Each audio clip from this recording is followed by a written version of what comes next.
দেশের বাজারে স্বর্ণের ভরি উঠেছে ১,৭৯,০০০ টাকা।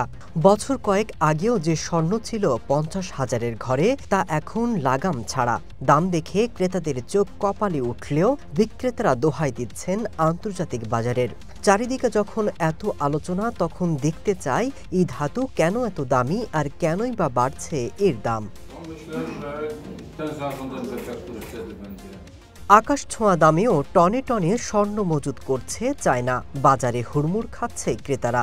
মাত্র এক বছরে শি জিনপিংয়ের দেশ ২২৫ মেট্রিক টন স্বর্ণ কিনেছে।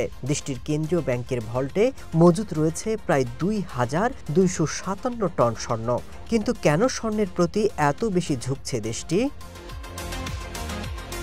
সাম্প্রতিক বিভিন্ন চাপের কারণে চায়নার অর্থনীতি চলেছে ধীর গতিতে, যার কারণে দেশটির মানুষের কাছে স্বর্ণ এখন আরও আকর্ষণীয়।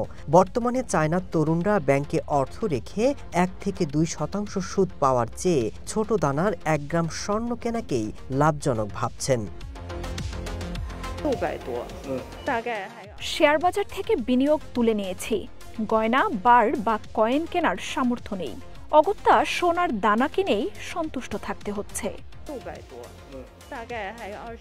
শুধু চায়না নয়, ইউরোপ থেকে আমেরিকা সবাই ব্যস্ত স্বর্ণ মজুদে। মূল্যস্ফীতির চাপ, ভূরাজনৈতিক উত্তেজনা, ডলার নির্ভরতা থেকে মুখ ফিরিয়ে নেওয়া, ট্রাম্পের শুল্ক আরোপ, সব মিলিয়ে বাজারে অস্থিরতা। যখনই মানুষ ডলারের উপর আস্থা হারায়, তখনই ঝুঁকে পড়ে স্বর্ণের দিকে। কাছাকাছি সময়ে যতগুলো যুদ্ধ হয়েছে, ইরান, ইরাক, লিবিয়ায়, এমনকি চায়না এবং আমেরিকার অর্থনৈতিক যুদ্ধেও আন্তর্জাতিক বাজারে স্বর্ণের দাম বেড়ে গেছে। বলা হচ্ছে, স্বর্ণের দাম বৃদ্ধির এই প্রবণতা ভবিষ্যৎ পৃথিবীর অর্থনীতিকে নিয়ে যেতে পারে এক ধাঁধার দিকে। বিশ্ববাজারে স্বর্ণের দাম ছাড়িয়ে গেছে $৩,৫০০।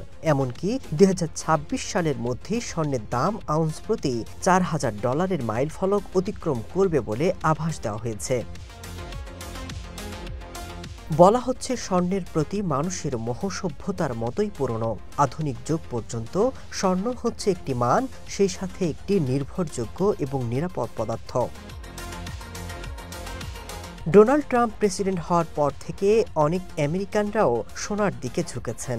অনেক ধনীরাও এখন আতঙ্কে স্বর্ণ জমিয়ে রাখছেন। বিশেষ করে পুঁজিবাজার ডলারের দামে দফায় দফায় পতন খুচরা আর বড় বিনিয়োগকারীদের বিকল্প ভাবতে বাধ্য করছে।